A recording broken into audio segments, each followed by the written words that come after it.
Oldboy me condicionó con su música como un perro de Pavlov, y no estoy exagerando. Analicemos cómo pasó esto desde el principio.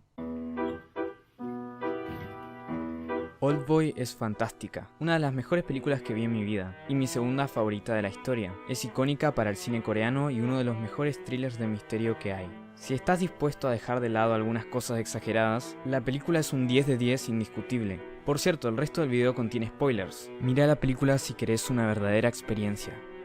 Oldboy sigue a Oh Dae-soo. Una noche es raptado por alguien desconocido y pasa los próximos 15 años de su vida encerrado en una habitación, comiendo lo mismo todos los días y reflexionando sobre los pecados de su vida. Oh Dae-soo se preguntaba quién lo hizo, y algo que toma por cierto es que cuando salga de ahí va a hacer pagar a esa persona por lo que lo hizo sufrir. Un día lo liberan, y su captor le dice que tiene 5 días para encontrar su identidad y por qué lo encerró, y si lo hace, él mismo se matará. Y así, Oh Dae-soo comienza su búsqueda de la verdad. En esa búsqueda conoce a Mido, una joven que empatiza con él y decide ayudarlo. Lo que parece ser una travesía exitosa comienza a ser un juego de gato y ratón entre él y Lee Woo-jin, su captor, quien se revela a sí mismo a la mitad de la película. Finalmente, descubren que Woo-jin encerró a Oh Dae-soo porque hizo correr la voz de que tenía relaciones incestuosas con su hermana, hecho que ocasionó el suicidio de la chica. Woo-jin le revela que lo estaba hipnotizando a él y a Mido desde el principio para que se enamoraran, y revela la verdad. Mido es la hija de Oh Dae-soo. Todo este esquema era parte de su venganza final, uno de los mejores finales en la historia del cine. Lo demás se resume en que Oh Dae-soo se corta la lengua para que no le diga nada a Mido, Woo-jin suicidándose por no tener un motivo para vivir, y Oh Dae-soo intentando borrar sus recuerdos a través de la hipnosis. Pero queda en el espectador decidir si pudo olvidar que Mido es su hija o no. En el suicidio de Woo-jin, él tiene un flashback del día en el que se suicidó su hermana, y esta música comienza a sonar.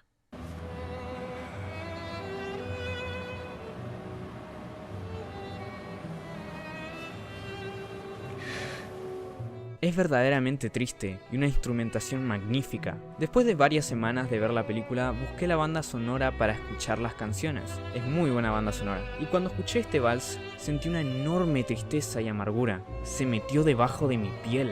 Y había una sola palabra que venía a mi cabeza: tragedia.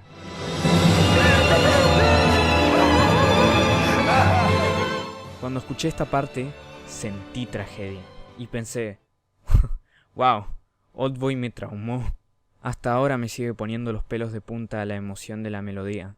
Esto es algo que nunca me pasó antes, y me hizo querer saber qué estaba pasando con mi mente y el vals. Y me di cuenta de una cosa: Oldboy te manipula con su música. Te manipula a vos como espectador tanto como manipulan a Oh Dae-soo con la hipnosis. Algo que noté después de ver varias veces la película es la cantidad de veces que usan la melodía del vals. Siempre que suena es de una forma muy sutil, y siempre es con el objetivo de controlar a Oh Dae-soo sin que él lo note. Pero antes de hablar sobre eso, tenemos que entender el concepto del condicionamiento clásico, o quizá lo conozcan como los perros de Pavlov.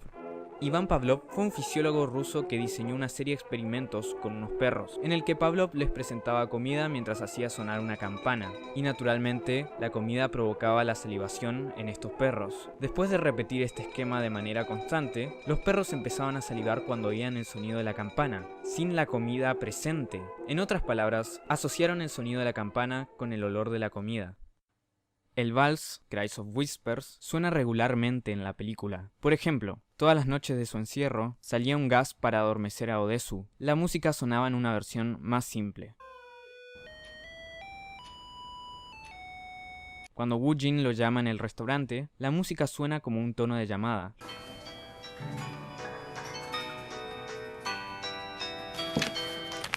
Lo mismo pasa antes del primer encuentro entre Woo-jin y Oh Dae-soo.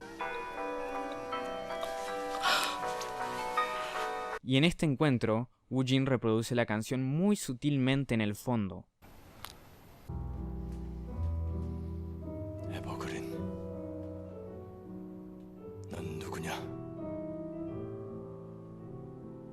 Ese es el objetivo de la música dentro de la película, el objetivo de Woo-jin. Pero si viste Oldboy, sabes que la pieza suena más veces a través del film, en los momentos más choqueantes y dramáticos. Cuando Woo-jin asesina al mejor amigo de Oh Dae-soo, una escena bastante fuerte.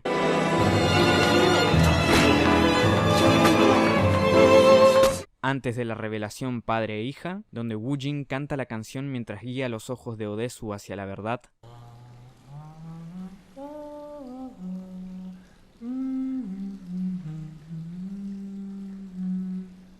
Y por último, en el flashback y suicidio de Woo-jin.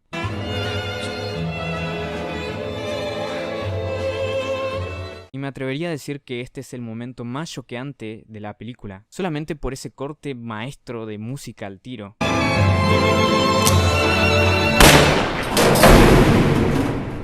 La música aparece claramente en los momentos dramáticos. Entonces, ¿qué tiene que ver el condicionamiento clásico? Mi teoría de lo que me pasó es la siguiente. Mi mente empezó a asociar el shock y la tragedia con la canción, como si fuera un perro de Pavlov. Podríamos comparar el estímulo de la comida con las escenas trágicas, choqueantes y sangrientas, y el estímulo de la campana con el vals. Como mi mente asoció el vals con la tragedia, escucharlo sin imágenes me provoca la misma sensación que tuve cuando pasaron estos momentos. Y a mi parecer, las anteriores apariciones de la canción en la película solo refuerzan la asociación, ya sea intencionalmente o no.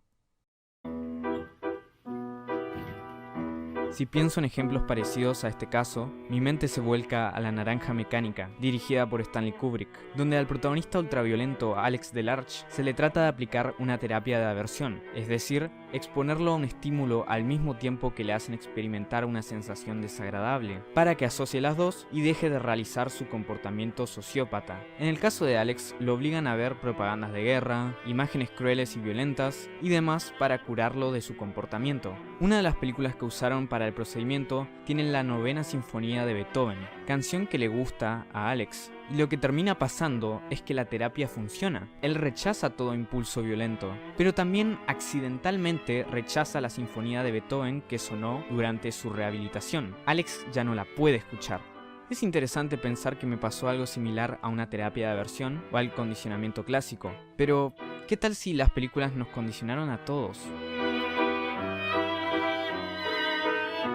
Y no me refiero a mensajes del gobierno o algo parecido. Hablo de las técnicas narrativas más simples del cine, como por ejemplo que una película reproduzca una canción suave de piano o violines hermosos durante la muerte de un personaje. Quizá la efectividad de esta técnica tenga que ver con la frecuencia en la que se utiliza, porque mientras más se utiliza esta técnica, más gente podría asociar estos instrumentos con momentos emocionales, y así sentir la emoción de tristeza más fácilmente con este tipo de canciones. Y si esto es verdad, se podría aplicar a otros casos en el cine, como las canciones en momentos de victoria y géneros musicales enteros asociados con ciertos géneros cinematográficos. Pero lo único que sé es que Oldboy me hizo sentir como un perro de Pavlov, y en vez de sentirme ofendido, me siento fascinado de que una película pueda llegar hacia mí en un nivel tan inconsciente. Mi respeto y admiración por la cinta es incluso más grande de lo que era antes. Y por siempre voy a asociar a Oldboy con la maestría del arte cinematográfico, la complejidad detallista de una obra maestra y los mejores usos de la música que el cine alguna vez sintió,